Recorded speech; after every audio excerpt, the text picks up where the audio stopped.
Donald Trump and the Libertarians. And this was in the news a few weeks ago. You may have seen it, where Donald Trump actually made an appearance at the Libertarian Party National Convention and was greeted with boos and jeering and all kinds of things. And as a result, he was kind of ridiculed in the national media after this.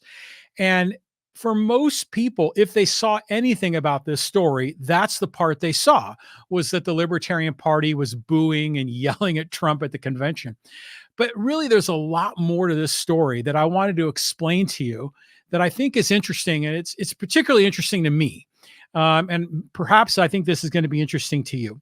So, first of all, if you follow me on my podcast, you know that I comment a lot on local politics, national politics. And I'm never really happy with the two alternatives that we're given in the ballot every year. Like right now, it's Trump and Biden. Last time it was Trump and Biden. The time before that, it was Hillary and Trump.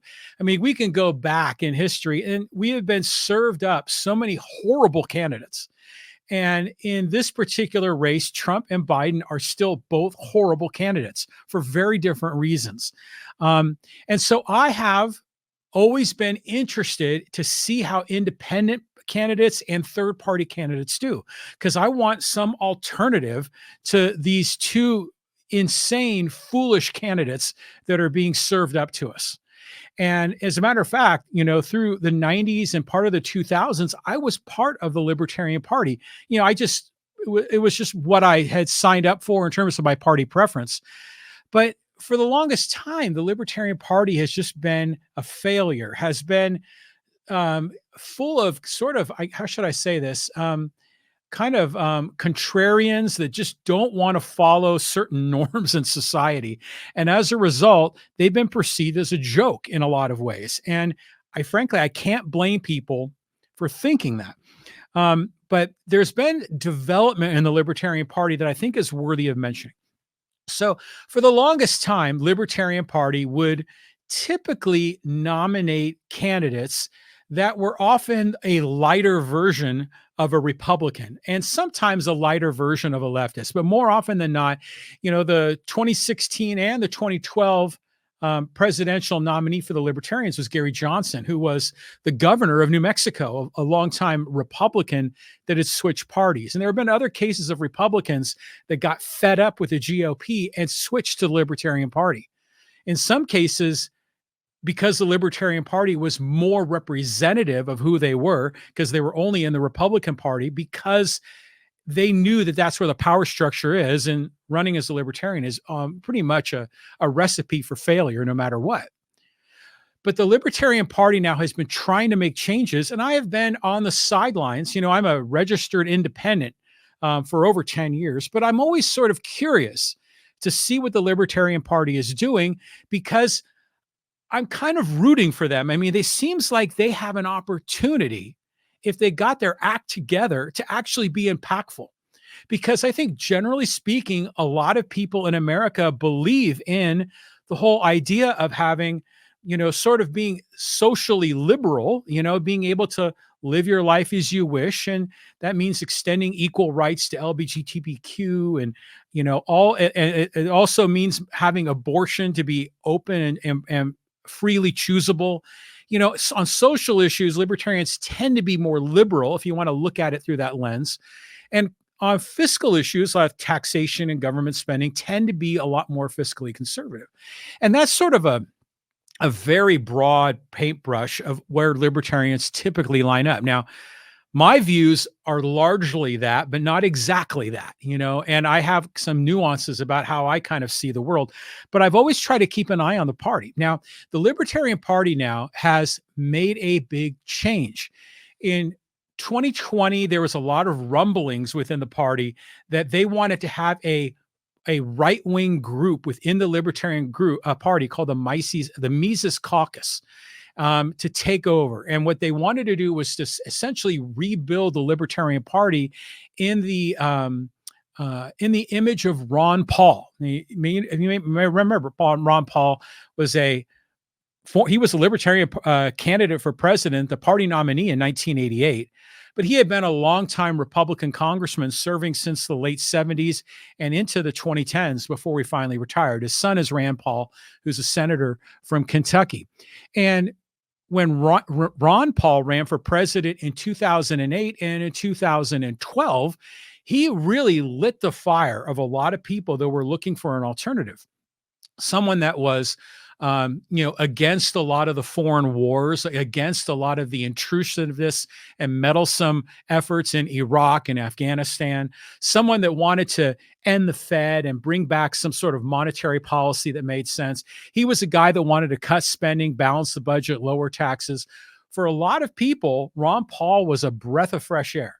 And granted, Ron Paul had a couple of goofy ideas too, but overall, he kind of caught my attention as well. And so the Libertarian Party has been trying to rebuild themselves into the image of Ron Paul. And in 2022, this Mises Caucus, which was a subgroup of the Libertarian Party, had taken control of party leadership at the national and at the statewide levels in most of the 50 states. And this was kind of now granted, the Libertarian Party gets about 3% of the vote, maybe 2% of the vote in a national race for president. So it's relatively insignificant. But there has been a revolution within that party to kind of shift the strategy, which I think on one level is a good thing because the previous strategy wasn't working. But on another level, what they were trying to accomplish really made no sense. And let's kind of get down to this whole thing about the Mises Caucus. So Angela McArdle, who is the president of the Libertarian Party, and a lot of the other leaders wanted to invite Donald Trump to speak at the Libertarian National Convention. Now, first of all, this is an amazing thing, because how often do you see leading politicians from competitive parties or the presumed nominee of a competitive party speaking at a different party's political convention? I mean, that would be like President Trump showing up at the Democratic convention and speaking, or Biden showing up at the Republican convention. But what the Libertarian Party did is they invited Trump, they invited RFK Jr., they invited Biden. And RFK Jr. and Trump said, yeah, we'll take your invitation. Now, they each had different strategies. RFK Jr., of course, is running as an independent, but he was flirting with the idea of running as a libertarian, not necessarily because he has libertarian views. In fact, Robert F. Kennedy Jr.'s views are very leftist in a lot of ways. But he was looking at the Libertarian Party as a means of gaining ballot access, because the Libertarian Party is already pre-qualified on, I don't know what it is, roughly 40 state ballots. And in many previous elections, the Libertarian Party is qualified on all 50 states. So it has been something that independents and other sort of alternative candidates have always looked upon the Libertarian Party as a prize to get that ballot access, because it's damn hard to qualify to get on ballots in all 50 states. Unless you're a Republican or a Democrat who the system is kind of rigged for. It's very easy for a Republican or a Democratic candidate to get on a ballot, but very difficult for independents and third parties. But to a large degree, the Libertarian Party has sort of cracked that nut. And so for RFK, the Libertarian Party was something that was of interest to him. But Trump had sort of a different approach. Now, Trump, of course, is looking to pick up fringe candidates, fringe voters on the periphery, because the race is going to be so darn close.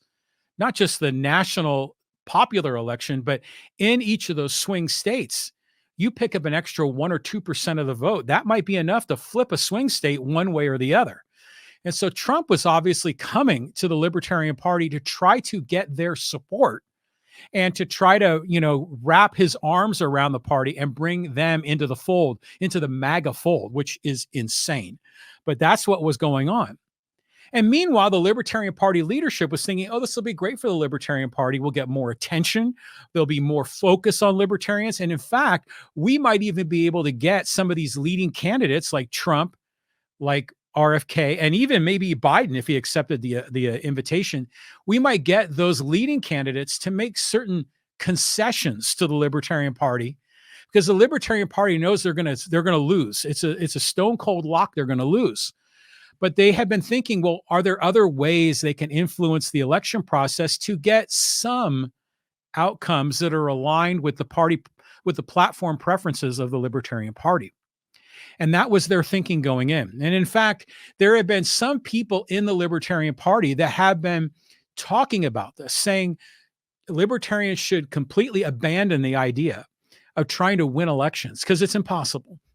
Instead, they should go through the process of putting forward candidates, but at the same time, try to get Republicans and Democrats to come around on bringing in some libertarian leadership or libertarian policies into their platform.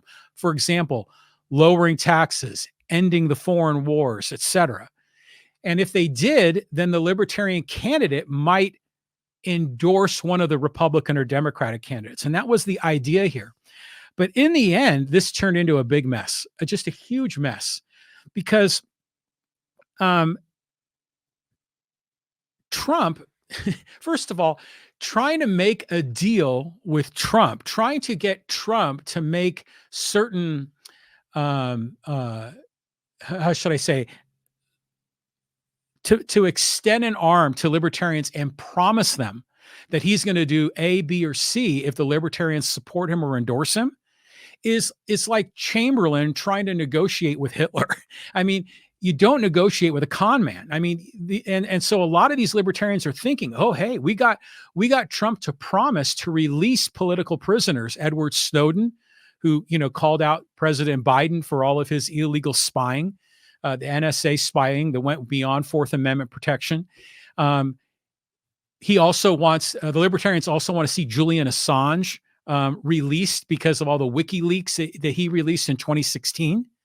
And then there is Ross Ulbricht, who is the guy that built the website The Silk Road, which enabled a lot of drug dealers and a lot of sort of black market traffic to occur. But this guy just built a website, and yet he's in prison for the rest of his life.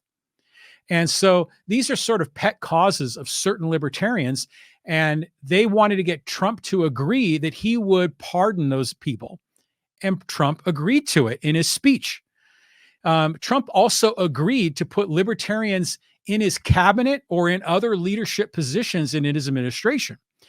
And so these libertarian leaders were saying, see, we were able to get concessions. The fact is that they're negotiating with a guy that said Mexico was going to pay for the border wall. They were negotiating with a con artist, and that's just stupid. The idea of the libertarians trying to get influence in the two major parties is not a bad one, because the system is rigged for the Republicans and Democrats. And the idea of being creative and thinking about different ways the party could have greater leverage, that's smart, but not when you're negotiating with Donald Trump. I mean, and that just idiocy.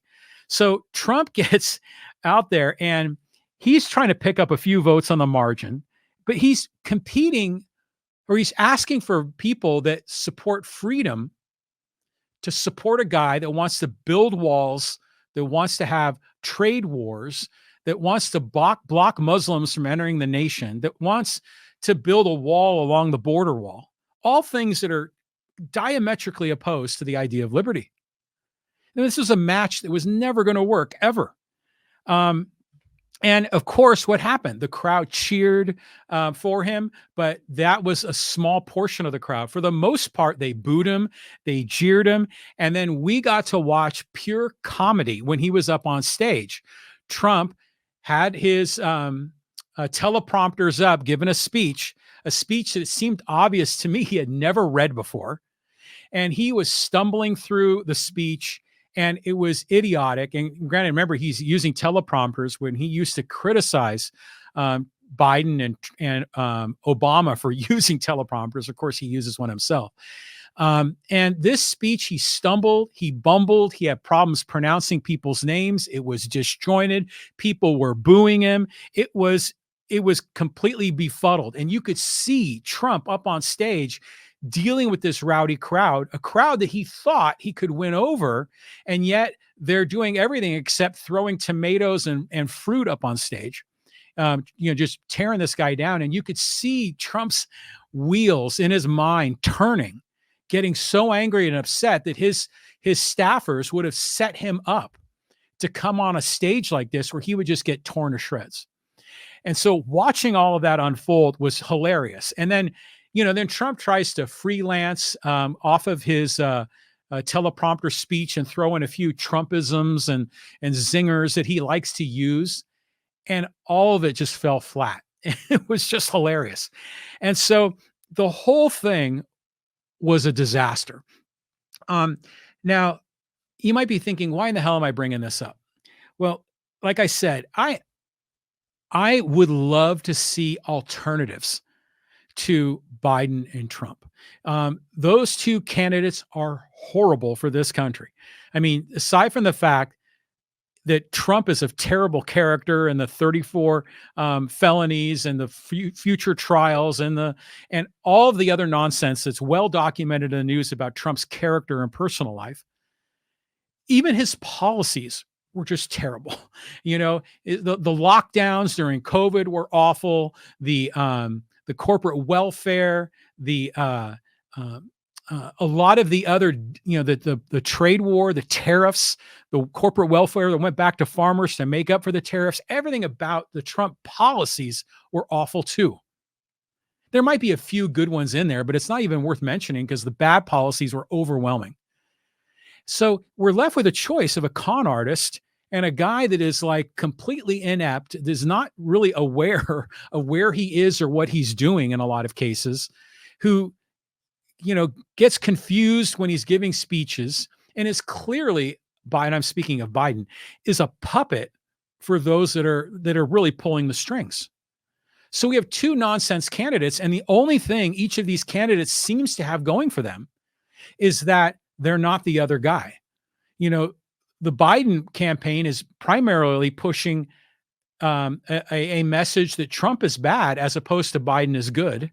And Trump is doing the opposite. I mean, Trump is trying to sell America that we're a failed nation. I mean, which is just incredibly foolish. I mean, America is the strongest economy, the strongest nation on the planet, and is built on, a strong moral foundation based on our inalienable rights of life, liberty, and the pursuit of happiness. Never mind the fact that Trump and Biden want to violate those inalienable rights all the time. So I'm watching all this and just blown away by it all, because it's insane that in a nation of, what do we have, 250 million people, these are the two candidates we're left with, Trump and Biden. And meanwhile, there are third parties. The system is rigged against them. Independents and third parties, they have trouble getting on ballots because the ballot access rules are more difficult. They typically need more signatures and more qualification criteria to be met just to get on a ballot than a Republican or Democrat. You hear all this commentary from the left about voter suppression and the Republicans want to take away the right to vote. Well, both parties issue candidate suppression by making it harder for certain candidates to get on the ballot. I mean, it's amazing if you break it down by state. I should do that in a future podcast and show you the data. But the system is rigged against third parties. That's why when we get to, say, well, there's going to be a debate later this month, right, between Biden and Trump. I think I saw it was going to be listed here in late June, and there will hopefully be more debates, but there will only be two people on that stage. Never mind the fact that more people in America are like me, that are registered as independent, that are registered as no party preference. There are more people registered as no party preference than registered as Republican or than registered as Democrat. Think about that. There are more independents than there are Republicans or Democrats. Yet there's no representative of independents on that stage. And on many ballots, there's no independent representative or third party representative at all. I mean, that's certainly what we get here in California with their top two plan. So anyways, keep an eye on this. I think the Libertarian Party and all the other third parties, the Greens, and we had the Reform Party with Ross Perot, they're going to continue to run into roadblocks. I just want to see a reawakening of independent voters and having, let's just say, policy ideas that are more aligned with what mainstream people want, or in fact, more aligned with letting people run their own lives. We don't need Republicans telling women how to micromanage their bodies. We don't need Democrats telling business owners how to micromanage their business. We just need candidates that are going to leave people alone. you know, um, don't hurt people, don't take their stuff. And that's kind of where I align on this. So, you know, everything you're going to start hearing this election season, it's about the vote. You got to vote. You got to do this. You got to vote. But I think it's important to understand that rationally, mathematically, you get only one vote, just one. So a lot of times people say you need to pick between Biden and Trump. You need to pick a lesser of two evils. The fact is you don't. You don't. And people will say, well, what if, your vote takes away from Trump or takes away from Biden if you vote for a third party candidate or independent? The risk of the election being flipped like that is at this period in time is almost nil. The state of California is overwhelming a blue state. Overwhelming, not even close. And there is no chance in hell that Republicans are going to win California. So it doesn't matter if you vote for Trump or you vote for Biden or you do a write-in or you vote for a third party or you don't vote at all. Biden's still going to win California. So what I tend to think about with voting, it's not necessarily a strategic mathematical calculation as to which candidates I want to support and which candidates I want to block and that sort of thing, which is typically how a lot of voters vote. What I do is I just see voting as an opportunity for self-expression. I don't have any delusion that my single vote is going to break a tie and that, everybody in the state of California is looking to me to break the tie because the rest of the state is 50-50. Well, that's not true at all. So I tend to look at this. The voting is good. You should vote. It's a great way to have self-expression, but don't get too hung up on if you vote for candidate A, you're really giving your vote to candidate B, and some of these odd mathematical rationalizations that people do. And it's also worth noting that one of the reasons I do this podcast is that I want to have some sort of impact, some sort of influence on what's happening in my local community, and on a grander scale nationally, I like to have some incremental influence, and I think we can do that in a podcast and to greater degrees as the audience grows. And really, I think if we want to adjust or shift, the way society is run, it comes down not to the ballot box. It has to happen much sooner, much further upstream. People say culture is upstream from politics, and that's true. But in other cases, just philosophy and ideas are even further upstream from culture. And so that's one of the things I try to do in this podcast is just discuss ideas. And that's part of what we're doing here. So this effort by President Trump to try to win the Libertarian Party endorsement ended in a disaster. The party leadership is now two-faced about it because the Libertarian Party did nominate Chase Oliver, who's kind of a left-leaning libertarian, very sympathetic to COVID mask-wearing policies, very sympathetic to LGBTQ, which is fine. I don't object to that. But he leans into that a lot. And as a result, he's alienated certain other members of the party. Now what you're finding is amazing is that the Libertarian Party isn't necessarily promoting their candidate. Instead, what they're saying is, we are going to promote our candidate in blue states to try to help tear down Biden, but not necessarily in red states. So in essence, the Libertarian Party now has become another MAGA party, and they are rootin' and tootin' for Trump. And if that sounds outlandish to you, it's not. There was like 2 or 3 years ago, there was a rally in Washington, D.C., on the mall there, and it was a rally against the Russian-Ukraine war. And libertarians tend to be very, pro-peace, anti-war, non-intrusive foreign policy, really pacifists in a lot of ways. For them, it's just war is bad, end of story, rather than understanding the reasons for the war and the moral implications of the war, because sometimes war is necessary. But in that rally to try to have peace between Russia and Ukraine, the Libertarian Party was actually out there in support of Russian influencers that were aligned with President Putin. And to me, this is like another case of how they are completely missing the boat. So I left the Libertarian Party over a decade ago, and I'm so glad I did.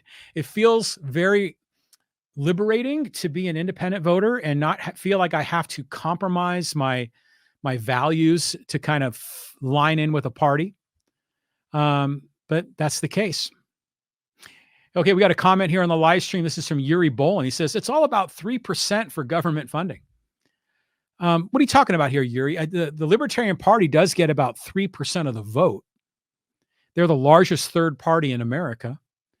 Are the two parties fighting over about 3% of government funding? In a lot of ways, they are. I mean, if you think about it, the Republicans and Democrats want to spend huge money on Social Security, Medicare, Medicaid, Department of Defense, Department of Education, welfare programs, Department of Commerce, yada, yada, yada. We can go down the list.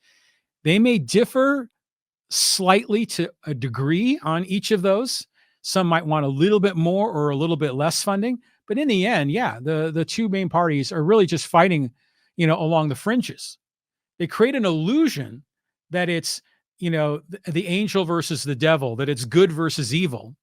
But if you really break it down and look at the things that they support, you're going to, and not what they say, but what they do and what they vote on, you're going to find that these two parties are insanely similar in so many different ways.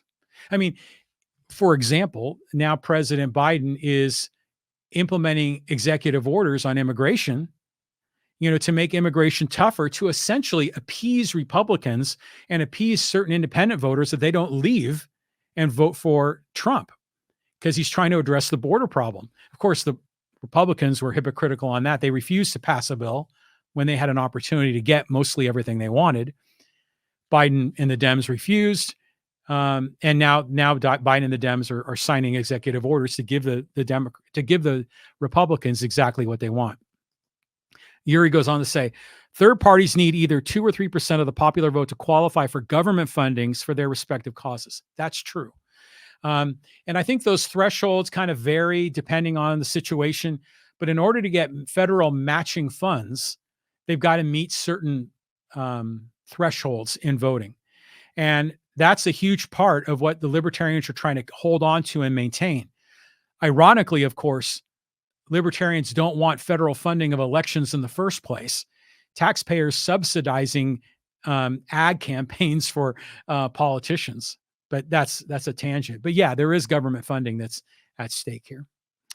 Okay, so that's a little bit about the Libertarians and Trump.